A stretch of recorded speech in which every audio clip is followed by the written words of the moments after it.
Bonjour, bonjour à toutes et tous. Merci d'être venus ce matin. On est ravis de vous accueillir au sein de ce bel espace. Merci Eric.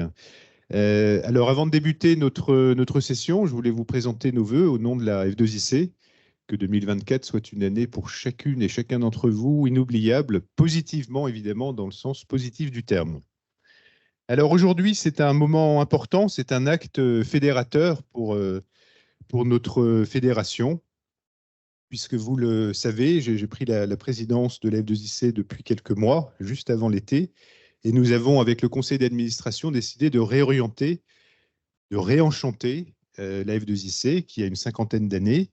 Et donc, il nous semblait important d'écrire un nouveau chapitre de l'histoire de la F2IC autour d'un nouveau plan d'affaires, une nouvelle ambition, mais également une raison d'être, une mission. Et c'est tous ces éléments que nous allons vous révéler aujourd'hui. Il y aura deux moments, donc une présentation de tous ces axes de réorientation, après un discours avec Anne-Claire de SPAC autour des nouvelles formes d'investissement et des nouveaux outils pour aider à l'investissement. Et puis ensuite, on répondra à toutes vos questions qui seront certainement nombreuses. Alors, la F2IC, je le disais, une cinquantaine d'années. Je remercie Charles-Henri qui était le président précédent pendant 9 ans, si je ne me trompe, le temps d'une longue gestation. Et Aldo qui était le directeur général pendant plus de 25 ans. 20 ans, bon. Alors si vous m'arrêtez à chaque instant, on ne va pas y arriver, les amis. 20 ans et un mois, merci Charles-Henri. Donc du coup, Aldo qui très légitimement part pour un nouveau chapitre de sa propre histoire, une belle retraite. Donc la F2IC, vous le comprenez, on a un momentum, le contexte de transformation de l'économie actuelle pour assurer le financement de la transition écologique, entre autres, mais également on pourrait parler de transition digitale et toutes les transitions auxquelles nous allons devoir faire face. Eh bien, les façons d'investir, très clairement, doivent évoluer pour répondre aux besoins de financement. Il nous semble essentiel d'impliquer et de lancer une nouvelle inflexion pour permettre le fléchage de l'épargne des Français vers le financement de l'économie que l'on qualifie de réelle souvent. Alors pourquoi on dit réelle? C'est parce que vous savez très bien que ce fléchage s'oriente vers les PME et les ETI, les entreprises de taille intermédiaire qui représentent l'innovation, la croissance et l'emploi.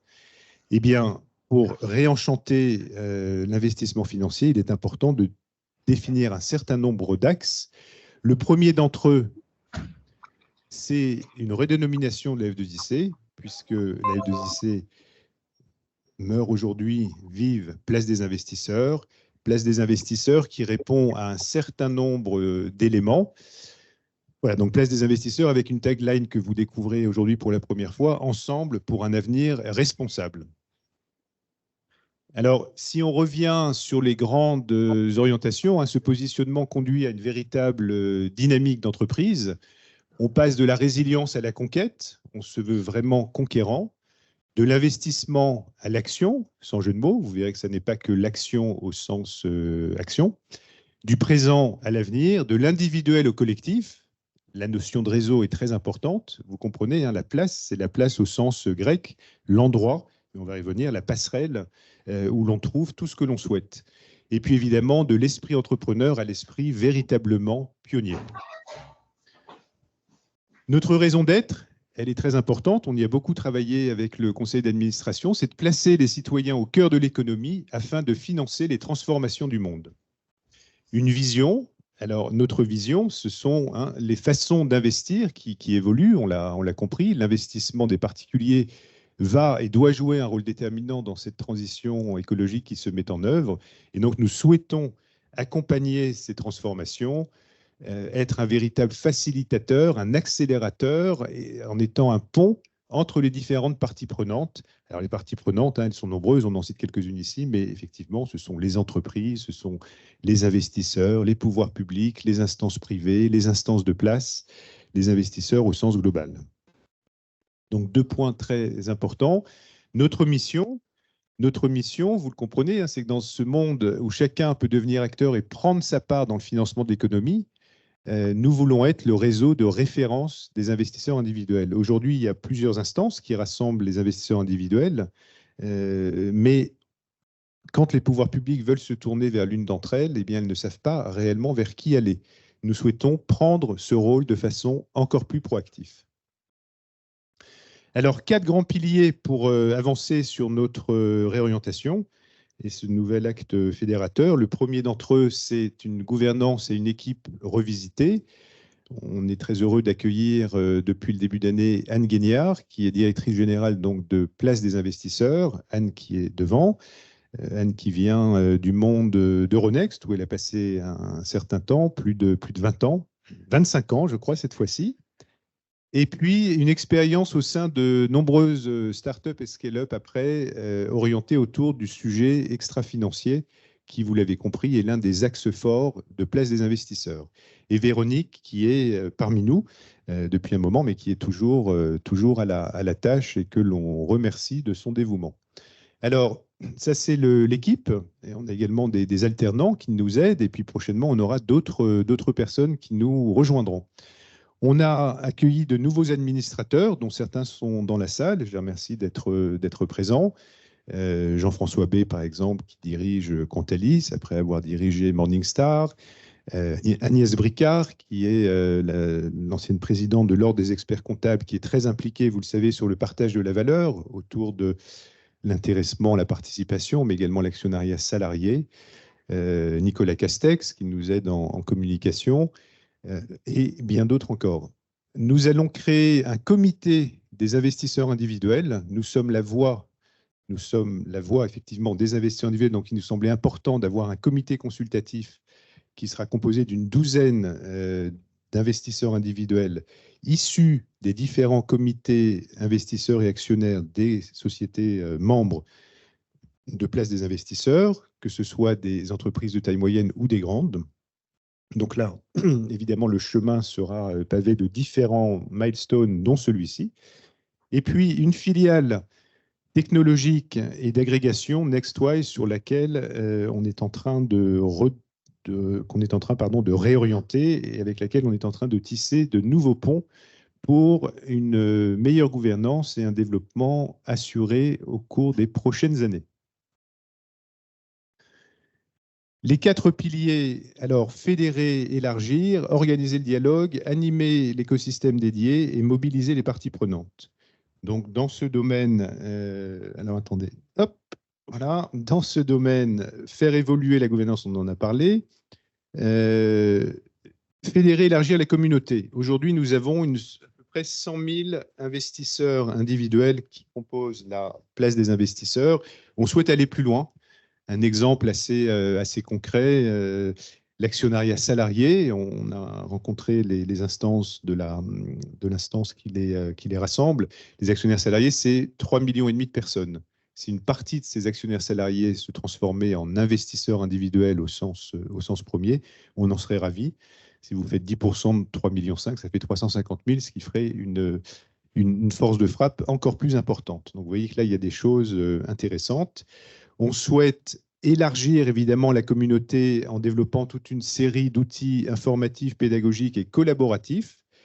Nextwise nous y aidera bien évidemment. Vous savez que la proportion des nouveaux investisseurs, qui sont, on a révélé ça dans une étude toute récente qu'on a faite avec Opinionway, les néo-investisseurs, ce sont les investisseurs qui sont arrivés après le Covid, ou juste au moment du Covid. Ils représentent aujourd'hui près d'un tiers des investisseurs individuels. Donc, c'est difficile d'avoir un chiffre. Je sais qu'il y a des représentants de l'AMF dans la salle. Le chiffre, en tout cas, qui circule, c'est 4 millions d'investisseurs. Donc, si on fait 30%, ça fait un nombre non négligeable.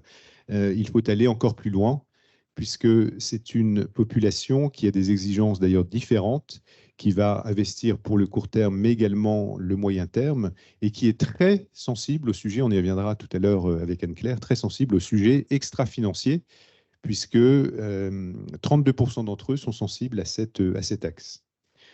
Alors, on souhaite organiser un dialogue permanent et direct entre les entreprises et les investisseurs, avec l'organisation d'une communication véritablement multicanale autour de grands thèmes, dont, bien évidemment, la construction d'un investissement responsable et durable.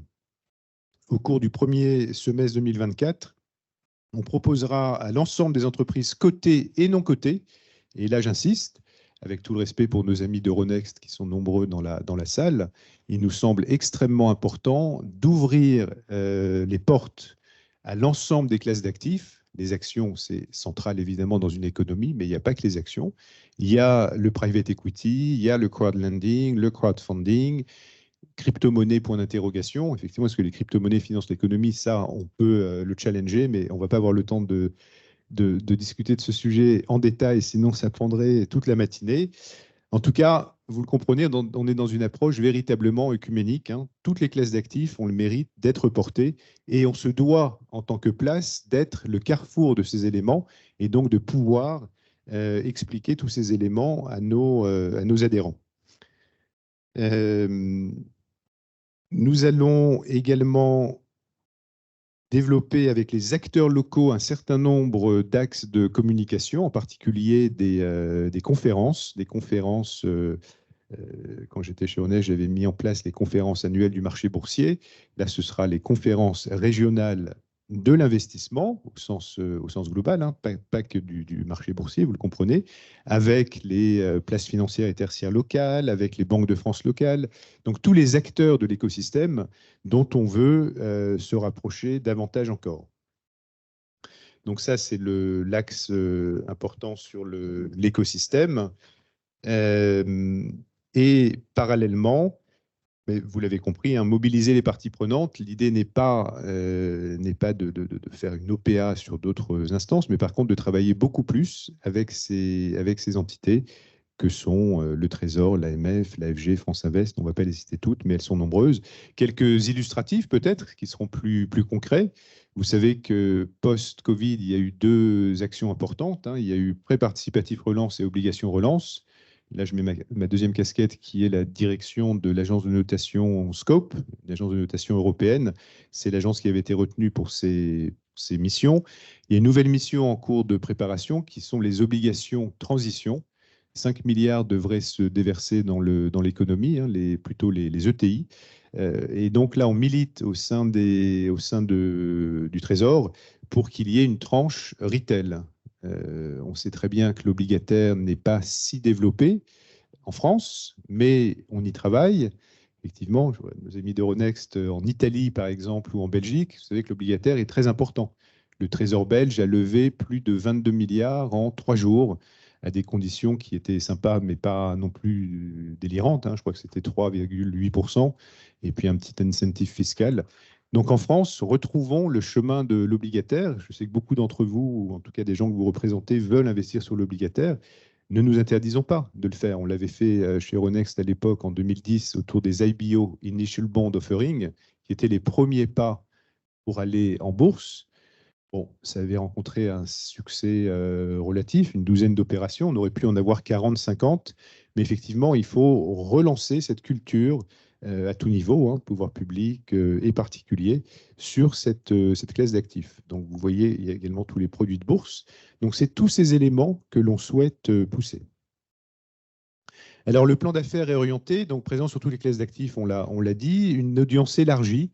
Aujourd'hui, Feu F2IC, donc Place des investisseurs, maintenant travaille avec une cinquantaine de sociétés.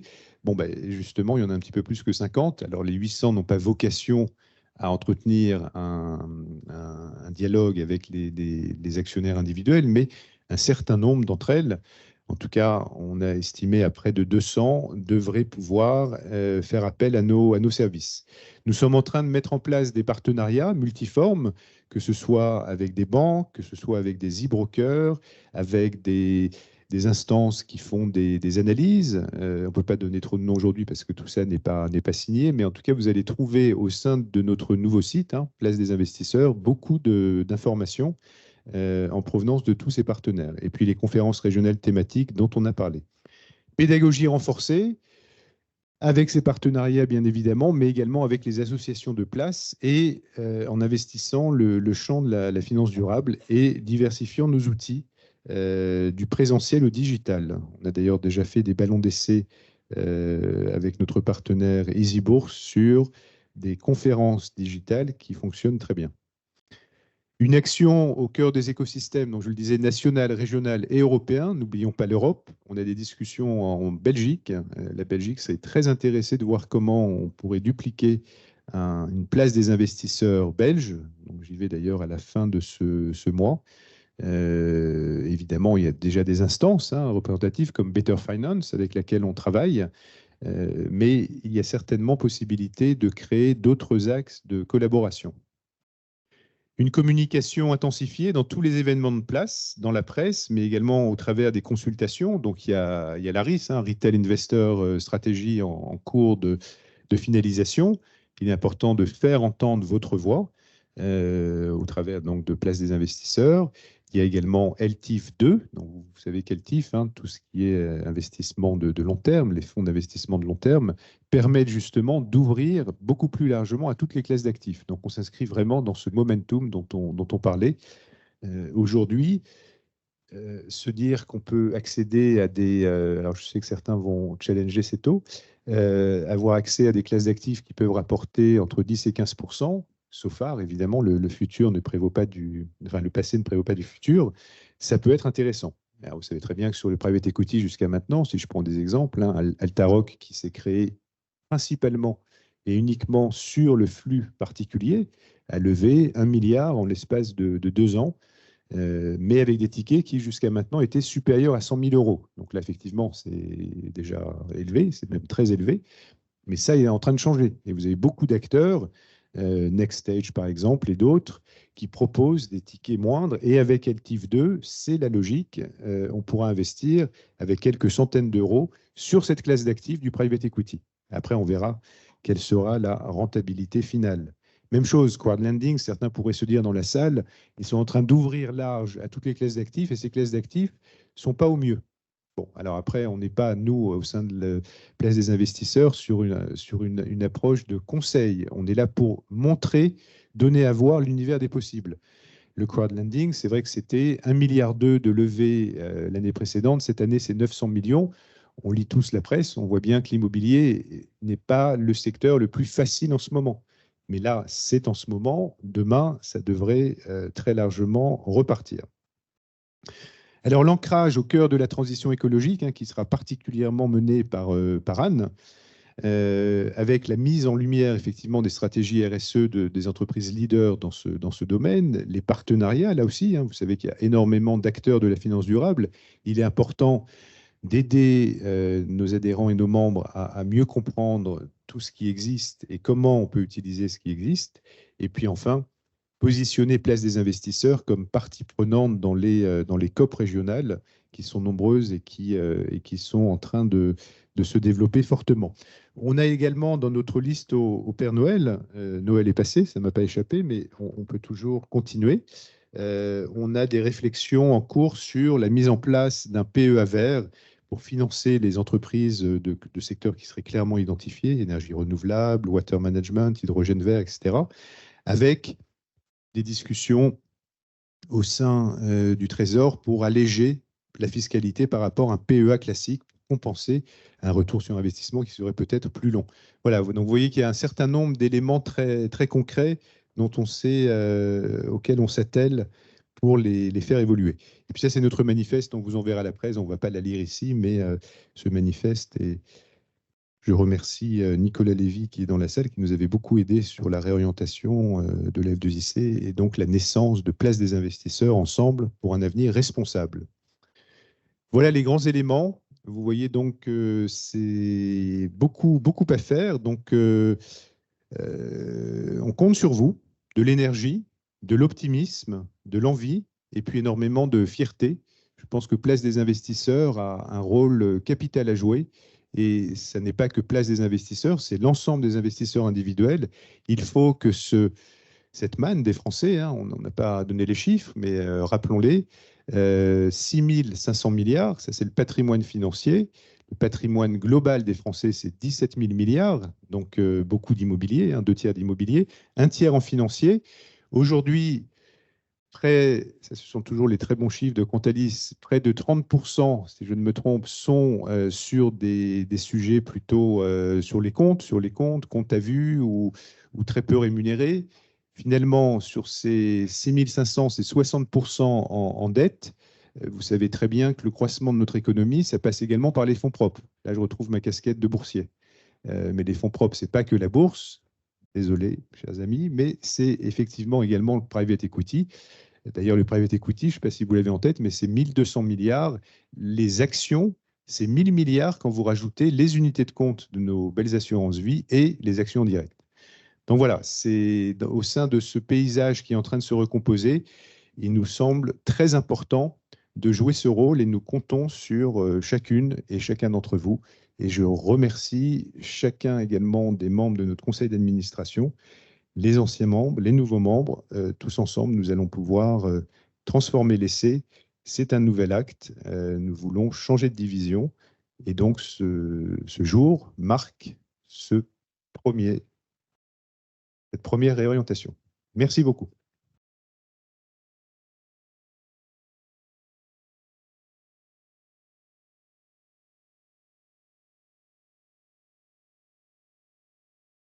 Alors, je vais appeler Anne-Claire.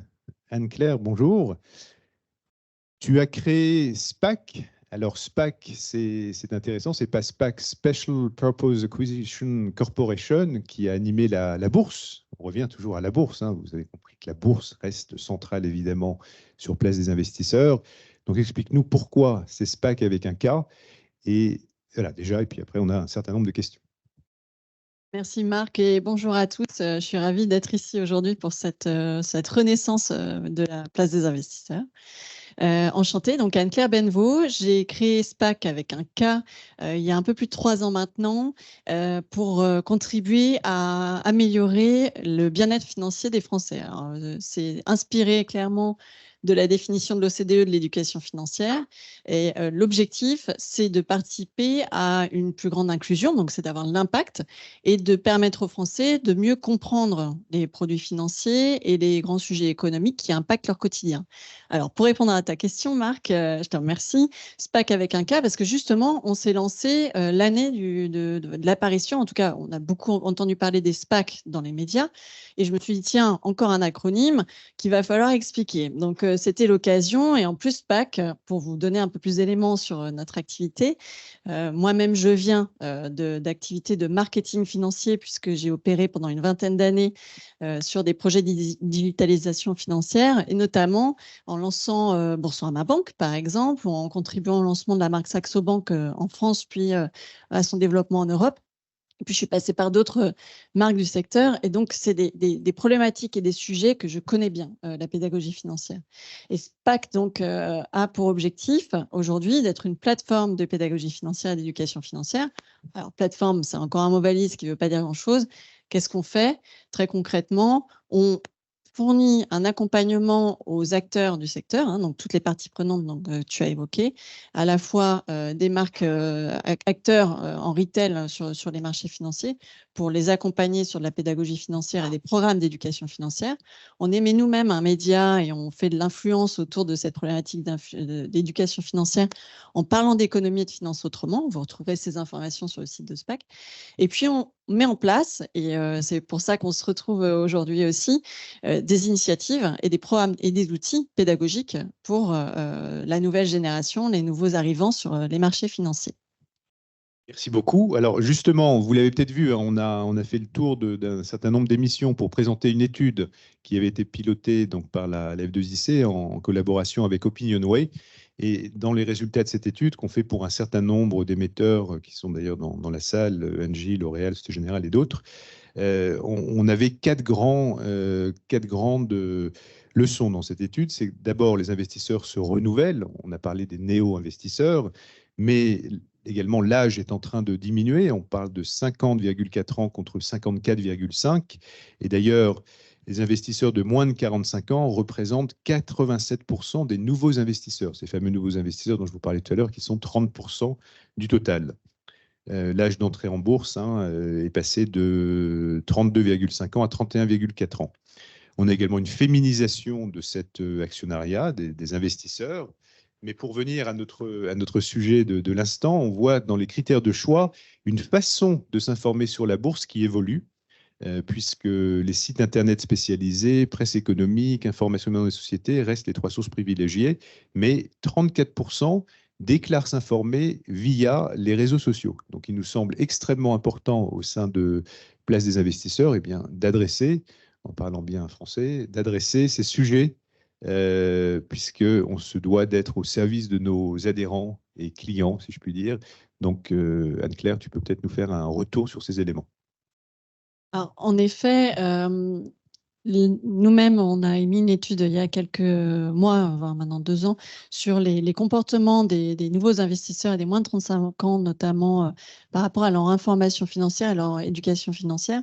Et ce qu'ils nous disent, c'est qu'ils s'informent effectivement aujourd'hui en majorité sur des médias alternatifs, parce que c'est ce qui correspond à leurs usages.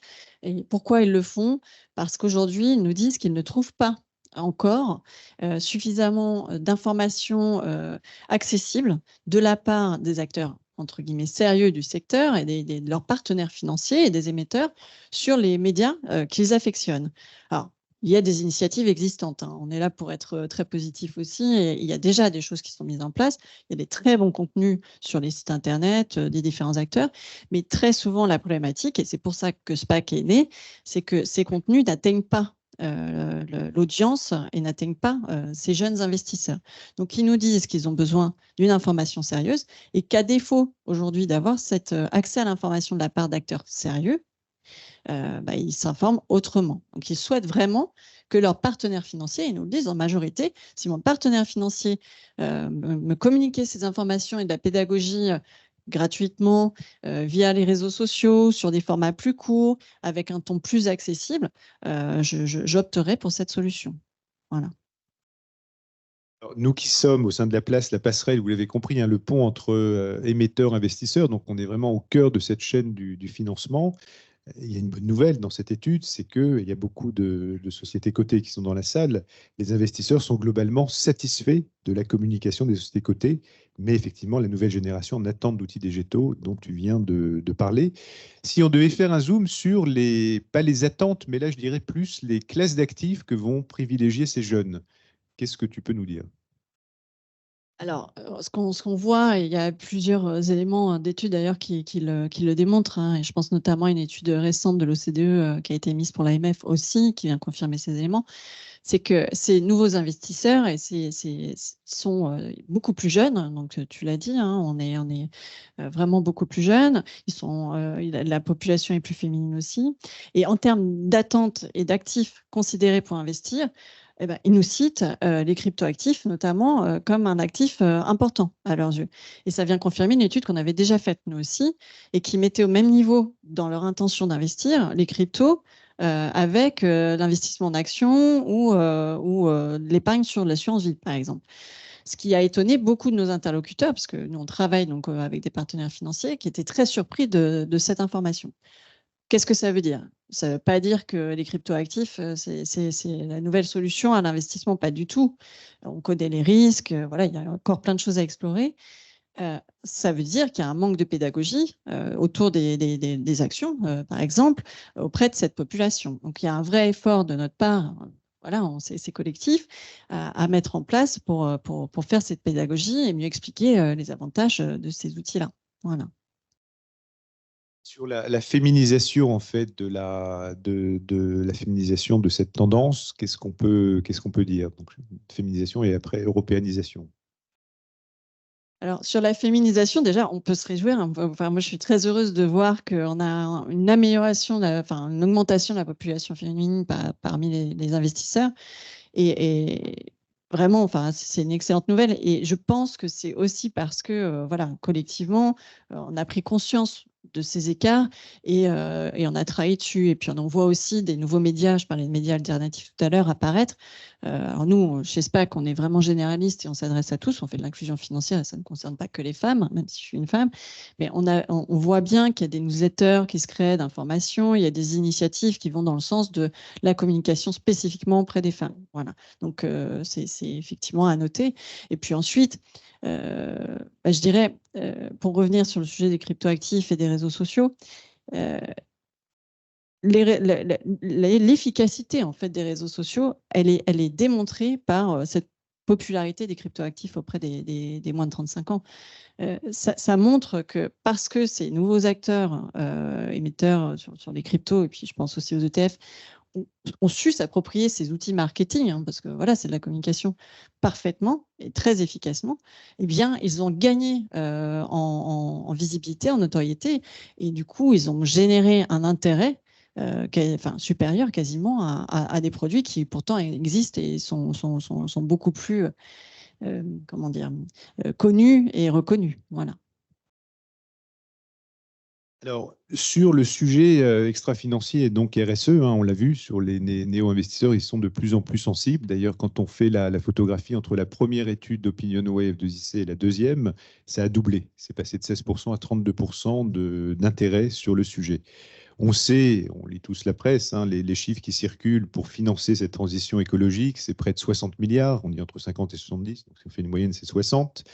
On sait également que le patrimoine des Français, là je parle sous le contrôle de Jean-François, mais c'est l'épargne en tout cas des Français augmente entre 100 et 130 milliards par an, peut-être plus encore pendant le Covid, on le sait également.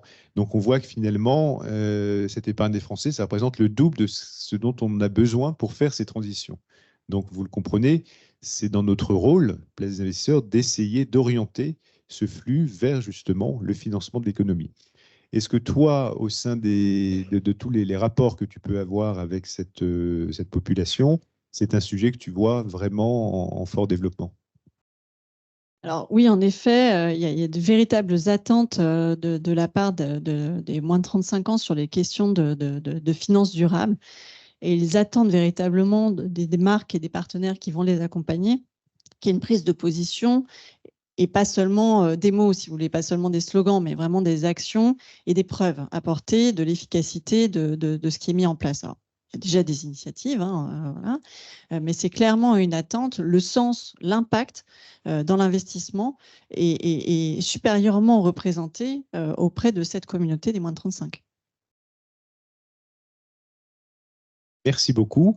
Alors, on va peut-être passer aux questions. Oui.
Alors, je vais rebondir, et merci Marc, je vais rebondir sur ce que tu viens de dire, parce qu'en effet, ce n'est pas les mêmes tickets d'investissement, il y a une méconnaissance des marchés.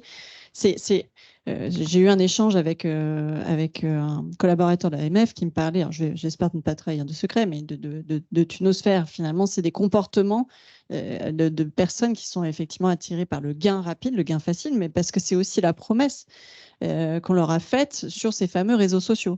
Et l'initiative SPAC est née dans mon esprit justement de constater, enfin j'ai pu voir ce qui se passait en termes de contenu et de communication par des amateurs sur les réseaux et par ces nouveaux acteurs, et la quantité d'arnaques aussi qu'on pouvait y trouver, ou d'informations approximatives, parce qu'on peut louer de voir qu'il y a des plus jeunes qui s'approprient leurs outils pour communiquer sur la finance et sur leur intérêt pour les cryptos, mais on ne peut pas dire n'importe quoi, on le sait bien. Donc, il faut les protéger. Et c'est notre responsabilité, en fait, parce qu'aujourd'hui, c'est un état de fait.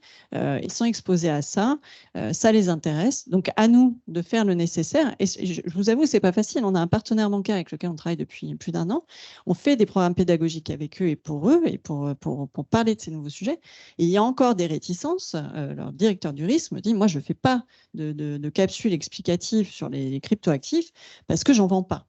Alors, on lui explique que c'est pas, voilà, c'est une initiative pédagogique, c'est pas, mais il y a beaucoup de réticences même au sein du métier. Donc, voilà, collectivement, il faut aussi qu'on s'informe, qu'on se forme, et c'est pour ça que souvent, on vient nous voir chez SPAC pour nous demander des programmes d'éducation financière à l'attention enfin, du marché, hein, des clients, des prospects, des marques. Et très souvent, on commence par des programmes d'information, on ne va pas dire de pédagogie, parce qu'on a quand même affaire à des professionnels, mais sur des sujets économiques et financiers, parce que on le sait tous, c'est très complexe et on ne peut pas tout savoir et tout maîtriser de ces changements nombreux, notamment avec l'arrivée des nouvelles technologies, ça devient de plus en plus compliqué à maîtriser. Et donc, c'est important d'être agrégateur, c'est ce qu'on est donc en tant que place, mais également ce que fait très bien Nextwise, donc agrégateur, mais également de certifier, parce qu'il y a beaucoup de choses qui circulent. Et donc, on a, nous, une obligation morale de certifier ce que l'on met à disposition de nos adhérents et nos clients.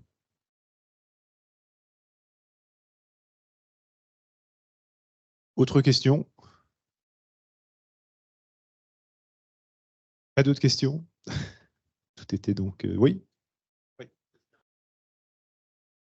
Oui, il y a un site internet qui ouvre d'ailleurs aujourd'hui. Donc l'adresse, c'est vrai que je ne suis pas sûr qu'on l'ait écrite, mais c'est placedésinvestisseurs.org. On était attaché au point .org. Voilà, elle est à la fin, effectivement, je crois, avec les... Voilà, exactement. Je vais réagir et abonder dans ton sens sur la question de la certification du sérieux des contenus. En effet, c'est un vrai sujet et enfin, encore une fois, c'est une attente de cette communauté de nouveaux investisseurs que d'avoir un contenu vérifié et de qualité. Et c'est toute la difficulté de l'exercice. On parlait d'accessibilité tout à l'heure, je vous parlais de nouveaux formats, de contenu financier sur les réseaux sociaux. Alors, je pense à TikTok, enfin, vous voyez bien ce à quoi ça peut ressembler. Donc, en communication, on peut avoir beaucoup de réticence aussi, enfin, moi, je viens du métier, à aller sur des outils comme ça et sur des formats comme ça pour parler de sujets sérieux et pour parler de finances et d'argent et de budget quotidien. Pour autant, c'est là que sont ces nouveaux investisseurs. Et il y a des méthodes, des techniques, et enfin, c'est notre travail au quotidien pour accompagner les marques sur ces sujets-là. Donc, on a la maîtrise des réseaux sociaux. Et il y a un membre de mon équipe ici voilà, qui a 2 fois moins que mon âge parce qu'on travaille avec des créateurs de contenu qui sont habitués de ces outils-là et qui vont nous accompagner sur la simplification, je dirais, et l'adaptation de ces contenus pour les réseaux. Mais il est très important, parce qu'on a très vite fait dire des bêtises, d'avoir ce principe de vérification et de se faire accompagner pour ça, parce que c'est industriel, si vous voulez. Quand on publie sur TikTok, sur Instagram, c'est plus du tout la même manière de communiquer qu'il y a 20 ans. Alors moi, j'ai fait des campagnes publicitaires avant les réseaux sociaux. Et aujourd'hui, les obligations des directeurs marketing, des directeurs de communication sont plus du tout les mêmes. Et il y a un sujet de production de contenu, donc de récurrence, de fréquence pour alimenter les fameux algorithmes des TikTok, Instagram et consorts, et qu'il faut absolument, enfin, il faut en avoir conscience. Donc, souvent, on voit des belles campagnes, coup d'épée dans l'eau, un super programme, on a coché la case, mais en vérité, c'est pas ce qui va fonctionner. On va être satisfait de l'avoir fait, mais ça suffit pas. Donc, il y a vraiment ce sujet de fréquence et de récurrence et d'adaptation des contenus à cette audience. Donc, il faut accepter, quelque part, il faut faire ce pas de côté, il faut accepter d'aller vers ça et de tester tout ça, mais évidemment avec beaucoup de prudence et d'accompagnement.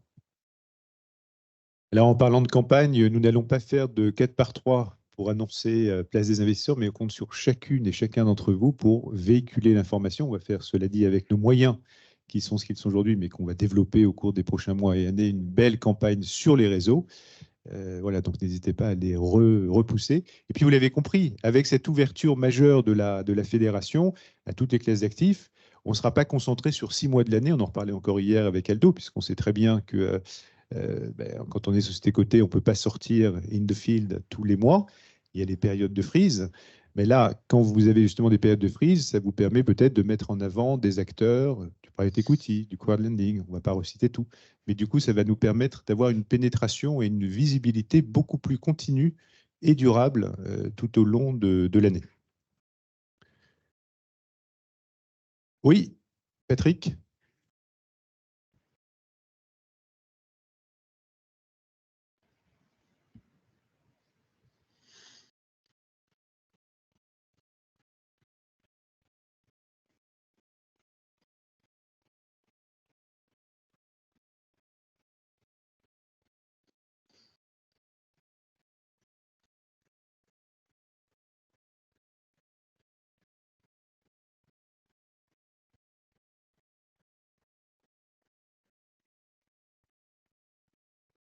c'est très important, c'est une priorité. Oui, Véronique me proposait de réagir. Donc, Florence Kahn de l'AMF, effectivement, j'abonde dans votre sens, hein, c'est vraiment important. Nous, on voit tous les jours des investisseurs qui se font escroquer, de nombreuses fraudes, et notamment dans notre dernier baromètre AMF de l'épargne et de l'investissement, on a vu que 15% des Français avaient déjà été victimes d'arnaques à l'investissement, et c'est 35% chez les moins de 35 ans. Donc, c'est d'autant plus important chez les plus jeunes. En effet, et ce qu'on a pu voir dans nos chiffres, c'est que pour les plus jeunes, enfin en tout cas les moins de 35 qui s'informent, effectivement, on l'a dit tout à l'heure, en majorité sur les médias alternatifs, ils sont surexposés aux arnaques. Donc quand ils sont 25% à nous dire qu'ils ont déjà subi une arnaque financière en ligne, ils passent à 38% lorsqu'ils s'informent auprès d'influenceurs. Donc, il y a un vrai risque.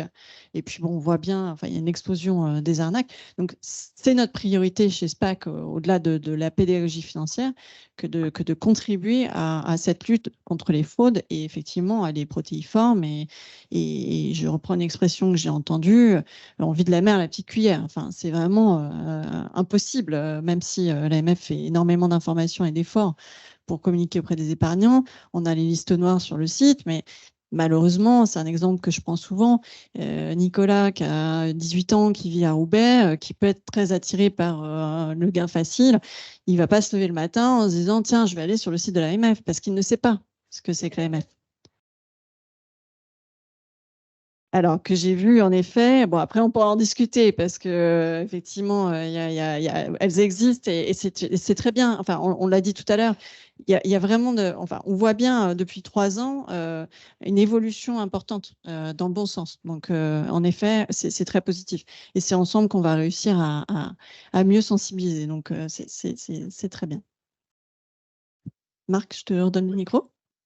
Alors peut-être, évidemment, donc il y a cet aspect très important et dans l'aspect pédagogique, on va s'atteler à faire une pédagogie sur l'ensemble de la chaîne. C'est-à-dire que jusqu'à maintenant, on était assez orienté autour des émetteurs, mais il y a aussi toute la partie trading. Donc ça rejoint ce qu'on disait. La partie trading, quand on rentre sur le sujet, je vois notre ami de Ronext qui s'occupe de cette action. Je ne sais pas si vous l'avez en tête, mais le jour où le flux retail disparaît d'une bourse, ce qui arrive, hein, ce qui est arrivé en Allemagne, ce qui est arrivé aux États-Unis, ce qui arrive au UK, en partie, chez Euronext pas encore, puisque le jour où ça arrive, c'est, soyons directs, la fin du marché cash, c'est-à-dire la fin du marché en tant que tel, parce que les market makers qui veulent améliorer les prix pour justement séduire le flux retail n'ont plus de raison de le faire et du coup vont partir et diverter leur flux. Tout ça est un peu schématique, mais pour faire simple, vers d'autres plateformes. Donc c'est extrêmement important. Et ça, je pense qu'il faut sensibiliser. On parle de souveraineté. Chez Scope, mon autre casquette, on parle beaucoup de souveraineté du financement. Et là, c'est pareil. Une bourse qui perdrait du cash serait beaucoup moins souveraine sur le financement de son économie.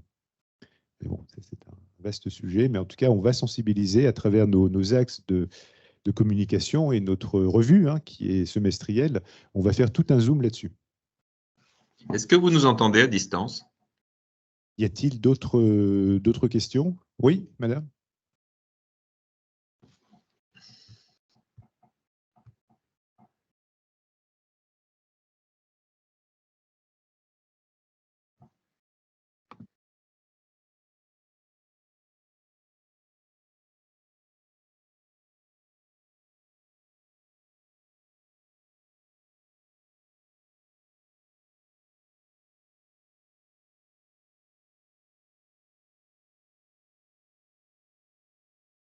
Tout à fait.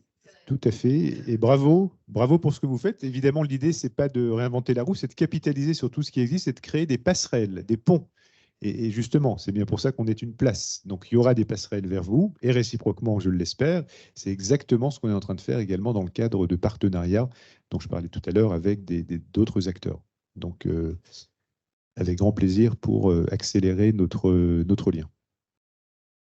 Et œuvrer ensemble, bien évidemment. Y a-t-il une dernière question? Écoutez, on a tenu le temps. Donc, merci. Et une fois de plus, on compte sur vous.